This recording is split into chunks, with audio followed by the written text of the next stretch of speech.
So, good afternoon. We're finally live. It's taken time. This platform is moving mad crazy the last couple of weeks. Just don't ever want to let you go live for some reason. But we are here. We have got another game coming up this weekend against Aston Villa, who lost last night to a double from Jesse Lingard. They lost 3-1 to West Ham. And yeah, probably a good time to play Villa right now, he says. But no doubt Santa Claus Arsenal will rock up at Villa Park and we'll get done again. Jack Grealish FC.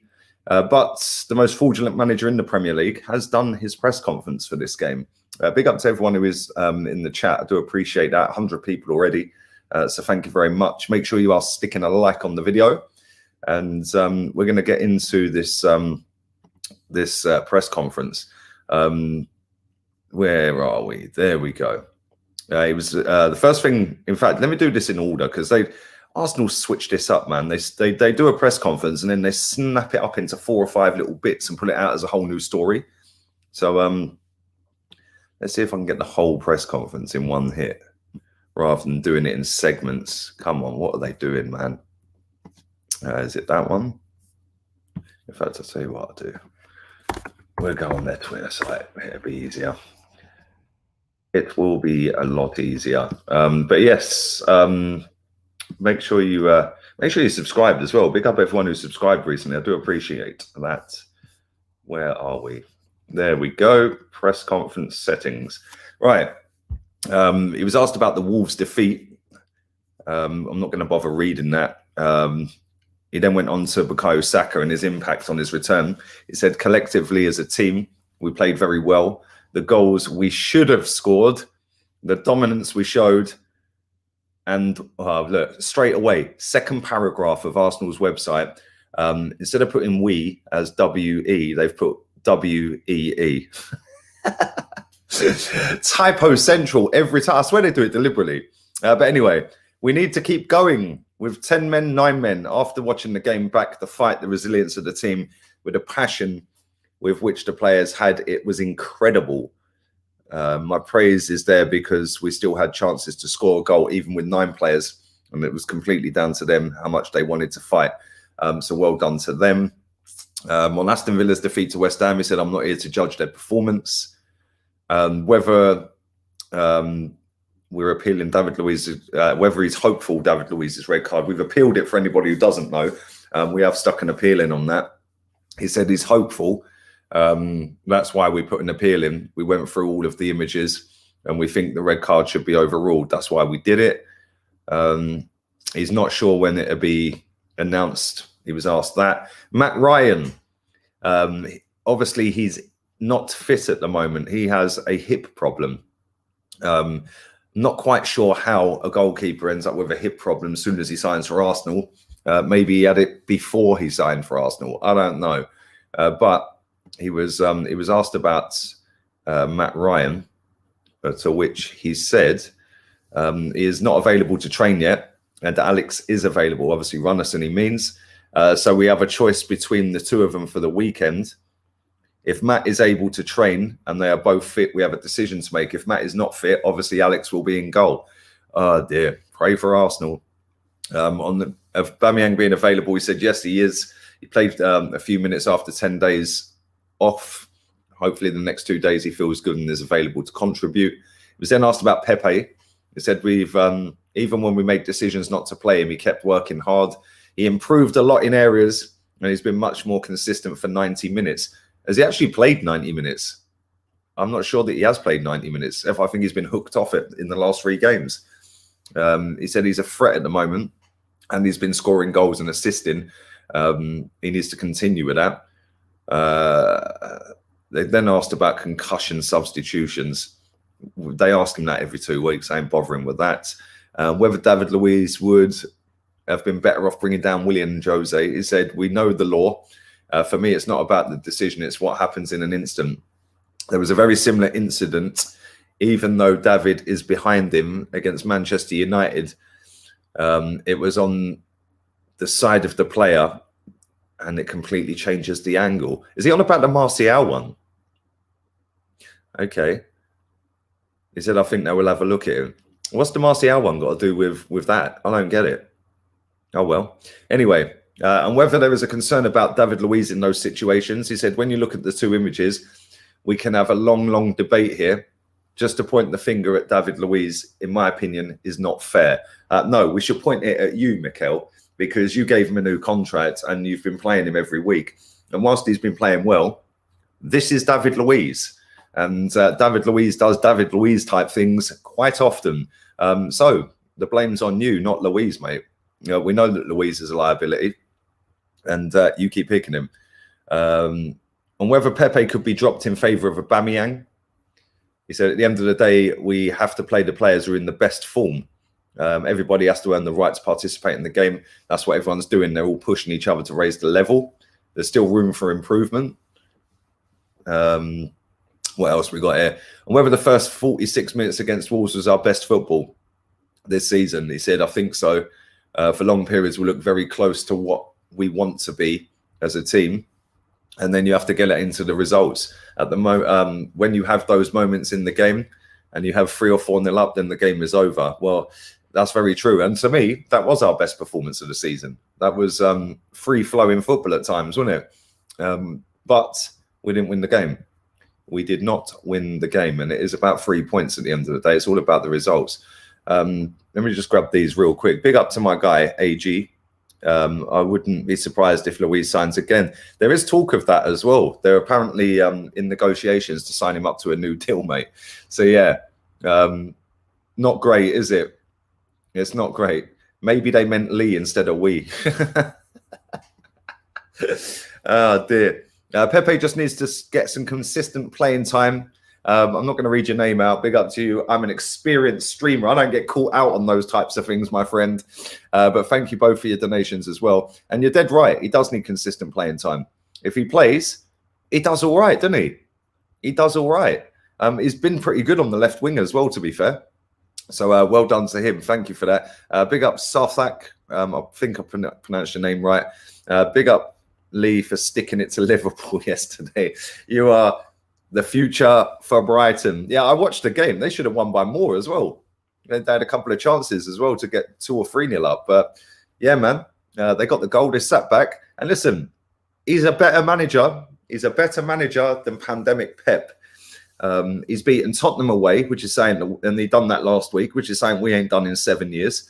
And he's beaten Liverpool at Anfield. And the last time we done that was, when was the last time? I think Van Persie was here. So yeah. It's got to be a good... I can't even remember the last time we beat Liverpool at Anfield in the league. Can't remember. And he's done that back-to-back, by the way. So, yeah, man. Big up to all of you guys for that. Appreciate that. Big up all the Twitch rats as well. Big up to everyone on Twitch. And if you are watching on YouTube, make sure you smash the likes up. I would appreciate that. Would you rather have Van der Beek or Aouar? Van der Beek. Aouar's massively overhyped, bruv. Massively overhyped. But anyway, let's continue with this press conference. Where are we?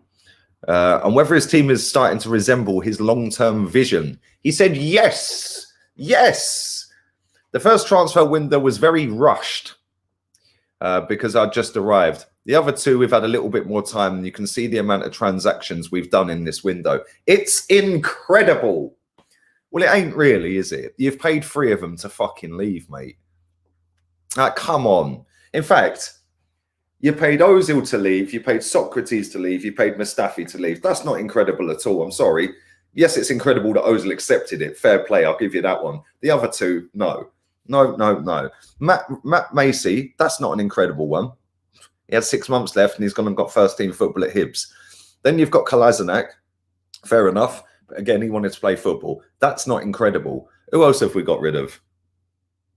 I can't remember. And then we've brought in a goalkeeper who's fucking injured and a kid who ain't going to play much football. Hardly an incredible transfer window, is it? But what do I know? I'm negative and toxic. Don't forget toxic. Toxic's the buzzword of the last decade. But there we go. Everything's toxic. I blame Britney Spears for starting all this.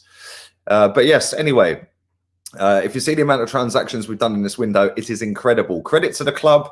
Credit to Edu for the work that he's done, because it's not easy to get that amount of things done in one window. Okay, mate.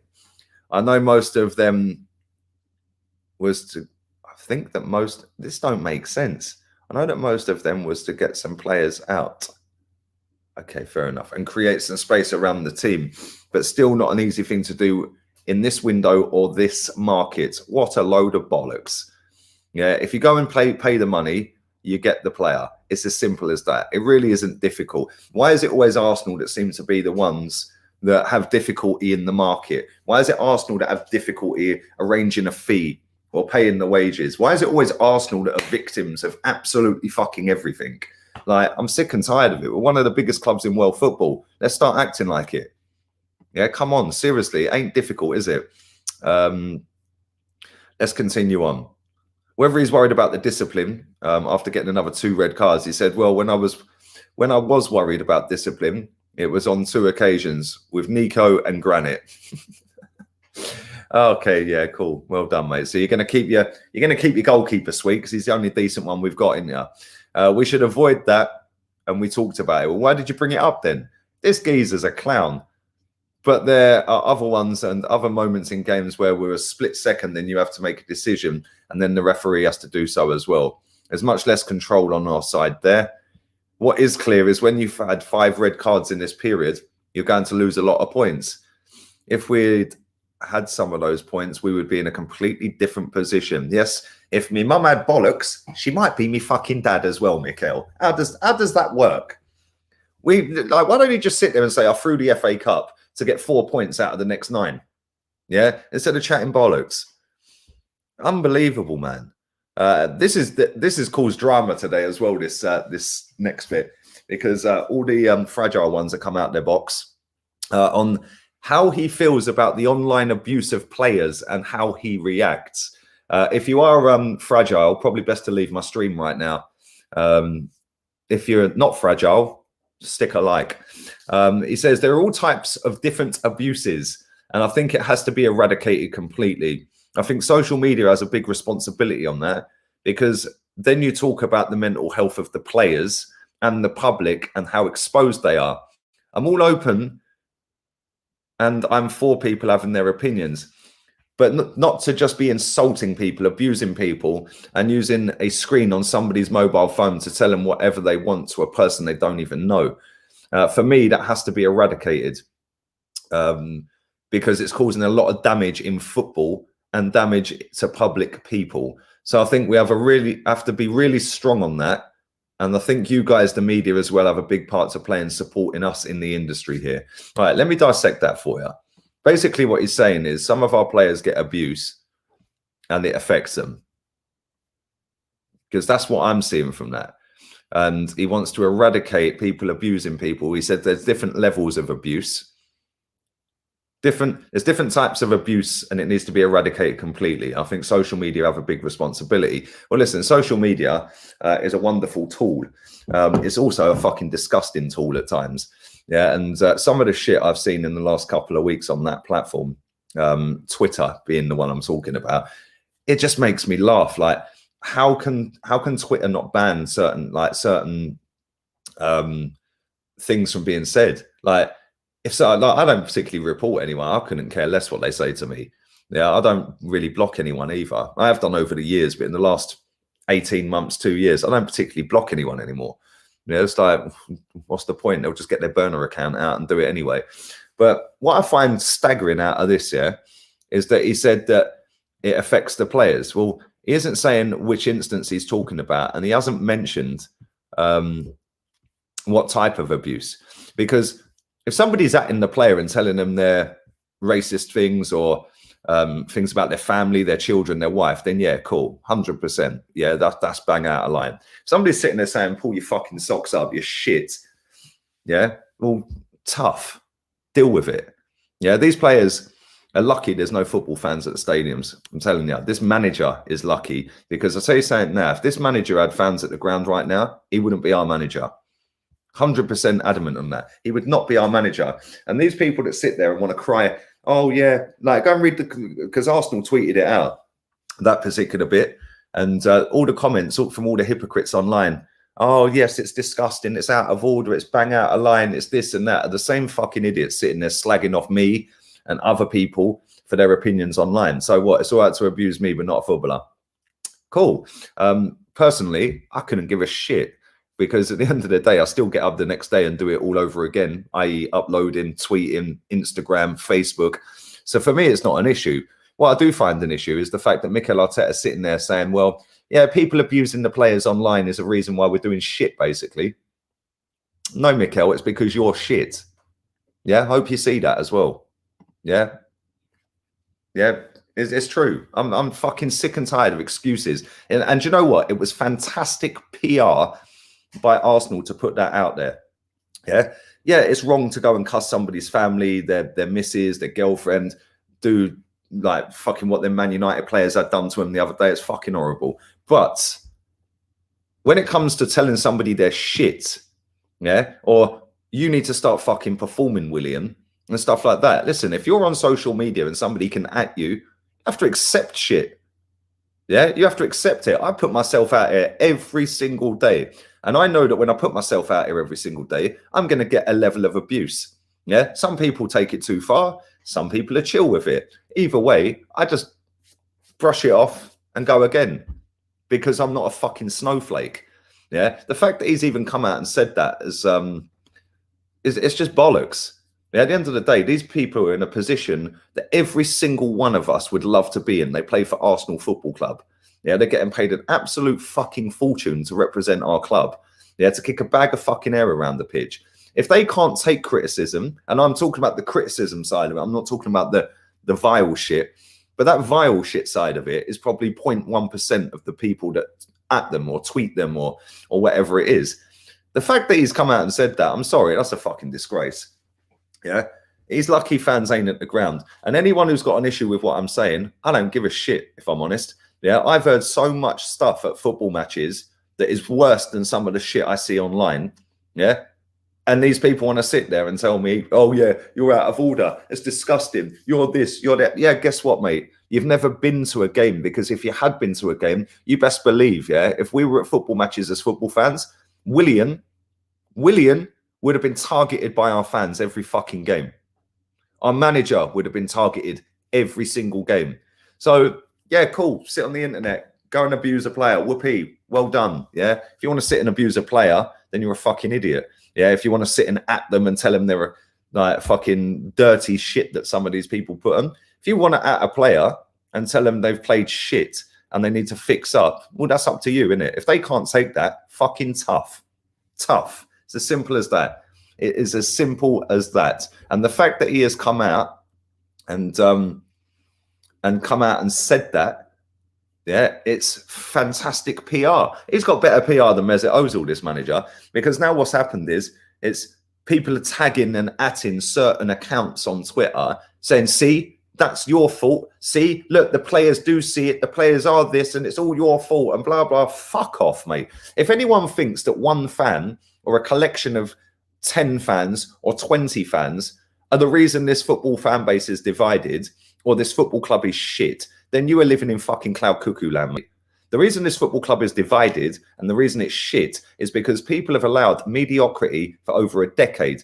They've allowed players to get away with it time and time and time again. Granit Xhaka is the perfect fucking example. The geezer told us all to fuck off, and now everyone's going, oh, but he's turned it around. He shouldn't fucking be here.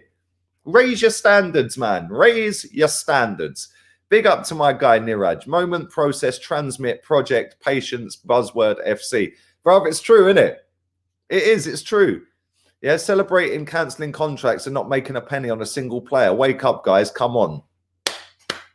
Fantastic comment. Absolutely fantastic comment.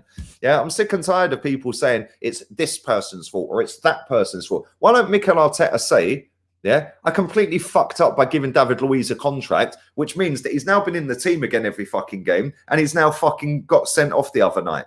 Yeah, it's not the first time he's done it. It's always him. And the reason he was out of position, yeah, is because he can't fucking defend.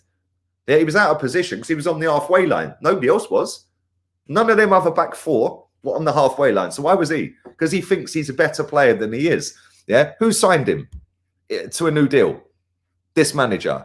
So it's all well and good. We can all sit there and like fucking blame it on social media and blame it on fans and blame it on X, Y, and fucking Z. Yeah, fact and reality is this manager is underachieving massively at this football club. Yeah, and he'll do anything in his power, and so will the club, to put out their PR bullshit to get people to lower their standards and blame it on someone else. It's a fucking shambles. This football club is dead. It is dead. It's dead. It's as simple as that. How can West Ham be 7 points clear of us? West Ham. They got Jesse fucking Lingard in midfield. Jesse Lingard. Madness. Yep. That's the world today, unfortunately, mate. Williams obviously fucking shown Mikel Arteta the tweets that he gets and fucking cried or something. I don't know. Either way, listen, I don't condone people going out and doing what people were doing to Martial and his missus and shit like that the other day. Yeah, that's fucking disgusting. But if you put yourself onto an open platform out to the masses, you have to accept that you're going to get a level of abuse every day, especially on Twitter. Yeah, especially on Twitter. And if you represent a multi-billion-pound football club that people have supported for a long, long time, doesn't matter whether it's 1 year or 101 years, we've been told for the last 18 years, 19 years, we're moving to the Emirates to compete with the best in the world. And if we're not competing with the best in the world, people have spent a fucking lot of money on this football club. Yeah, to watch these overpaid pansies fucking roll around on the floor, crying every time they get touched, and then bitching and moaning about they get abused on social media. Well, so do I, mate. What's your point? Like, get over yourselves. You're in a position of privilege, yeah, playing for a football club. Well done, you've worked hard to get there. I accept that, yeah. But at the same time, they should not be sitting there moaning one bit about social media. They shouldn't be. Yeah? People call me a cunt for free. Now give me 100 grand a week. I'll be sitting there going, boy, yeah, baby, call me 100 times a day. Represent every fucking pound I'm earning every week. Like, seriously. Fucking hell. It's mad. Absolutely mad. Exactly. If you want the paycheck and you're out in the public eye, you have to accept it. Yeah, going over the line, cool. I totally get that. Yeah. But come on, man. Like, if these footballers don't like it, deactivate your fucking account. Do you know what I'm saying? I just don't get it, man. I don't get it. Anyway, let's move on. Ah, dear. On whether Kieran Tierney can be managed carefully, he said, this is a different injury in this. Fucking hell, bruv. The player, Kieran is a player that really pushes himself and has to perform physically at his best, and he cannot help himself, even in training. We have to try and manage him and get him back fit as soon as possible. Are you concerned they'll be playing for Scotland soon? He said, no, what I want is him fit to play for us. And whether he wanted to sign another left-back in the January window, he said, we can't do everything. As I mentioned before, there's so many things that we had to do in the transfer window. We had to focus on the priorities. Okay. And whether people have been too critical of Alex Runnison, he said, yes, well, of course he is. He ain't going to say no, is he? But this is what you face when you play for a big club. So what was your fucking statement about 2 paragraphs ago? Jesus Christ. Such a hypocrite, this guy. So, like, I just do not get this guy. In fact, I do. He's just playing on the fact that 99% of football fans are fucking fickle as fuck. Yeah, and they'll do anything and blame everyone for everything going wrong at their football club. And whether Alex has experienced a culture shock, turn it in. I don't think so, he said. I think he knew what to expect. The way he's handled it, we've got all the support here for him, and he's played some games already.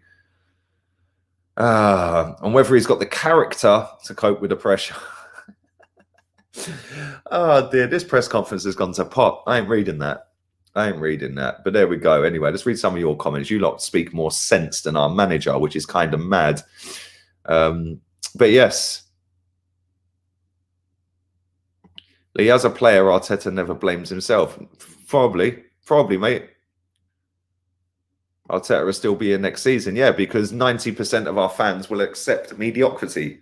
The 10% that stand up and fight the good cause every day and demand better will have to suffer again. And then when he's put our club back 3 fucking years or 4 years or 5 years and everyone wants him out, we start all over again. Because I'll tell you something, they can't sack him at the minute. And I said this before, they can't sack him at the minute because if they sack him, the amount of money they've pumped into this squad for him, by cancelling Mesut Ozil, cancelling Socrates, cancelling Mustafi, getting rid of Martinez, Torreira, Guendouzi, Mavropanos, Mkhitaryan. I could carry on. He's got 9 players out of this football club. Yeah, bringing in 17 players, I think it is, or 16 players since he's been here. The amount of money that this guy has had thrown at him, the amount of level of support and the level of marketing by the football club to make out that this geezer is a world-class up-and-coming coach. They can't sack him. Because if they do, they've accepted that he weren't and they fucked up. Which means that the next manager they get, they can't peddle the whole process shit with us. So they're keeping him for as long as they can, hoping he turns it around. Well, listen, yeah, I hope he does turn it around. But I want to see us win a fucking league title. I'm sick to death of people chatting absolute bollocks about top 4. I couldn't care less about 4th. Yeah, real talk. 3rd loser. We moved to this stadium to compete with the best in the world. So let's start doing it. Yeah, we haven't got a manager to do it. We've got some players that can do it. We haven't got a board that can do it. And we haven't got an owner or a technical director. You need to get rid of fucking 3 of them straight away. 3 of them straight away. We've got some good players at this football club and he's sitting in 10th. And he's lucky, very lucky, that some of them teams lost last night because we've got Aston Villa this weekend. They're still above us with 2 games in hand. They could have been clear even further. That he's lucky, yeah, that who else was it that lost? Southampton the other night to United. If they'd won, they would have overtook us. So he is very lucky that we're not 12th at the minute. Leeds United, another one. Yeah, they lost last night. They could have overtook us. We were that close to being 12th or 13th. And I don't think people quite understand this. Yeah, we sacked a manager for being 8th after 3 losses in that particular season. We're now sat 10th with 9 losses. 9. We only had 10 last season. And people are telling me that we're progressing with this guy. Oh, but he's got the 2nd best defence in the league. Well, he hasn't anymore because Tottenham have. With that washed up manager that scored more goals. Yeah, they've scored more goals than us as well. Washed, apparently. Washed, yeah. Apparently this is the best young coach in world football. Are you too concerned that Kivintini is too injury prone to take us where the process is supposed to take us? Big up to you, Marsh Gitonga. I appreciate your donation. It is a bit worrying, I can't lie, but Kivintini will play more than he won't play. And when he does play, he's fucking brilliant. So I'm hoping, yeah, because I'm hoping that he gets over these little niggly injuries. They're not massive injuries; they're just little niggly ones. So I'm hoping that he's going to be all right and come back and play a sustained period of football matches. But big up to you, my guy. Arsenal just tweeted the red card stands. Oh, Diddums. It's done us a fucking favour. Now, I don't know why people are fucking moaning about it. David Luiz is a liability. He's now not going to play at the weekend. He will be out by Christmas. It wouldn't surprise me. It would not surprise me one bit. Let's do a couple more. Fact is, Arteta is a manager on work experience. If there were fans in the stadium, he would have been booed out like what happened to Emery and Wenger. Fantastic, mate. Totally agree. Listen, you cannot go at home to Aston fucking Villa and get piped 3-0. Yeah? And then the very next day, Connor Armstrong, who runs our social media account, Arsenal account, yeah, the Southampton fan, is tweeting out, get your Christmas merchandise. The day after we got piped at home by Villa. The first time Villa have scored or beaten us by more than, or 3 or more goals, you know, beaten us by 3 or more goals since 1928. If people think that, like, cussing a team on social media, yeah, is bad, you best believe, yeah, I've been in the stadium when Wenger was being booed. Yeah, I've been at stadiums when we're singing, we're fucking shit, we're fucking shit, we're fucking shit at Anfield when we're 4-0 down or whatever it was. I've been there when Unai Emery's being booed. I've been there when he was getting fucking songs sung against him. Anyone thinks that when we're getting piped 3-0 by Aston Villa, that 60,000 people in that ground were not going to fucking give it to him? They're in cuckoo land, mate. He is so lucky fans are not at the football stadium. Yeah, when we're getting done 1-0 by Burnley, that would have been another one booed off the pitch. You know, Williams stinking it out every week would have been booed and fucking called to see you next Tuesday constantly. Yeah, It's absolutely embarrassing how our fans are accepting that we're 10th with 9 losses this season, man. It's a disgrace. It's a disgrace. Man said he might be out by the 27th of December. Just 2021, you got the year wrong. Oh dear. Big up my boy DJ E Fox. I probably do need to wear a hat, bro. My hair actually looks like a hat at the minute. I need to get a haircut, and I might have to do it myself. Exactly. Yeah. Well, I remember that. I think that was after Burnley, wasn't it? He put out the nutmeg compilation. Like, fuck off, mate. Yeah, absolute bullshit. Big up to Jez. Big up to all of you guys in the chat. I'm going to wrap this up. I will be back again a little bit later.